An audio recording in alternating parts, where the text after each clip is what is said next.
Hey everybody, it's Darren here. Christmas Day Eve, Christmas night. um, haven't done any meditation logs in a while. It's just because it's Christmas and craziness going on. And one of the things that we've talked about here over the last few days is about having a restart.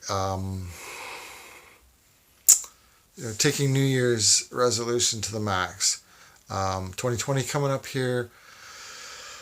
A lot of things that I'm gonna be 55 on January 9th, and it's like a new beginning for me. It's like all the culmination of what I've learned over the years, all the wisdom that has been imparted to me through prayer, through meditation, through study. I've come to this kind of realization that as I'm getting older, I'm getting tired. I'm getting all the things. I'm pretty big, and it's like I'm trying to lose weight, and discovered that a lot of this weight is because of stress of things that happened to me in my past, and wanting to be set free from all that. So it's like one of the things that I've studied in the Word is about to daily take up your cross, meaning things of your flesh that are holding you back, like appetite and the things that you put in front of your eyes and the things you listen to and the things you think about, that are contrary to to walking with righteous convictions. It's like doing what is right. And that is one of the things that we want to start walking in and start coming together as in Book of Acts, where they came in one accord. I believe that it was coming in one accord, in one mind, one body, one spirit, and that's when they literally became fire, like tongues of fire, and came upon their head, and they became light. And that's what I kind of would like to see happen. Maybe not like that, but people coming together and being in one accord, in one mind, one body.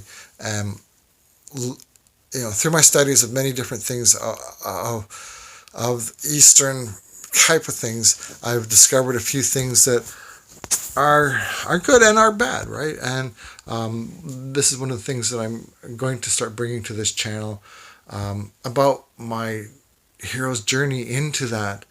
Many years ago, it's been a full circle. It's like as a young child, I became a Christian, and I actually had a miracle happen to me where my ear, I had a lot of problems, throat problems, stuff like that. And as a young child, I got a bad ear infection, and as a 4-year-old kid, I was at a Bible camp, and this guy named Woody, I came and woke him up because I had a bad that's a guy, and he came and he sat outside in front of the cabin there on a chair or on a bench there, and he talked to me about saving, about how you would talk to a 4-year-old child about God and about salvation.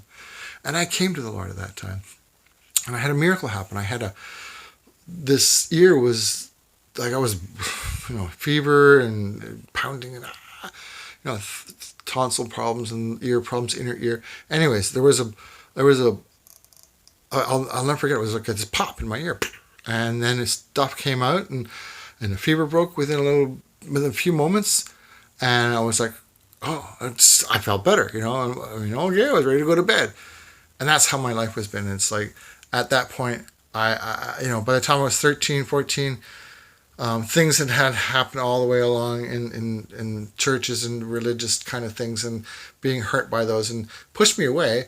So I went on this search throughout the Eastern. I learned about Hinduism, Buddhism, Taoism, Shintoism, about medicine wheel, about pantheism, about animal gods, and I went through it all. I went 15 years of this, and it wasn't until I came back into the small church, and I felt this sense of being home, and it was like, And throughout my whole time with all those different things, the one thing that I never felt was at home. I never felt a completion, never felt a peace at being back with Christ. I never, being in yoga and being in as a Taoist and as all these different things, they all, one thing led to another, and led to another, led to another. It was always one more pose, one more posture, one more thing. But coming back to Christ, it was like, oh, I'm home. And there was no more of this proving myself. It was the only thing I had to start doing was improving myself inside, not my body and everything like that. That's part of being Christian. The temple of the Holy Spirit. This weight I should get off of, and that's what I'm working on. That's why I want to make this change come the beginning of the new year, and we can see a change in ourselves if we just start looking inside, where other religions and other Eastern meditations teach us about going outside. And I have a video that I'm going to put up soon and talks about going outside your body.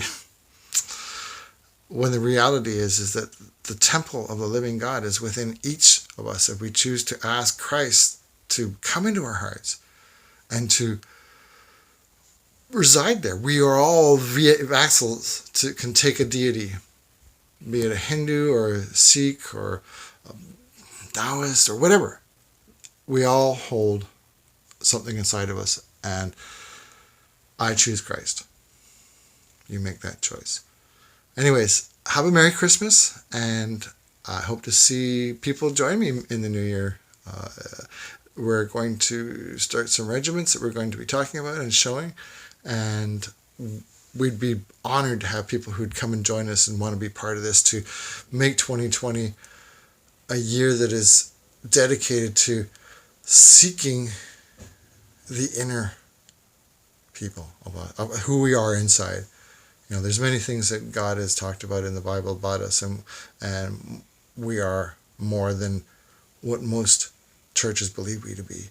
And that's where I'm going to start talking about things like that, where we can look deeper at some things that, we all need to know about ourselves. Anyways, I started to say goodbye now. Anyways, it is time to say goodnight. It's late here. It's Christmas Eve. You have a wonderful evening, and hopefully we'll see more people. Bye-bye.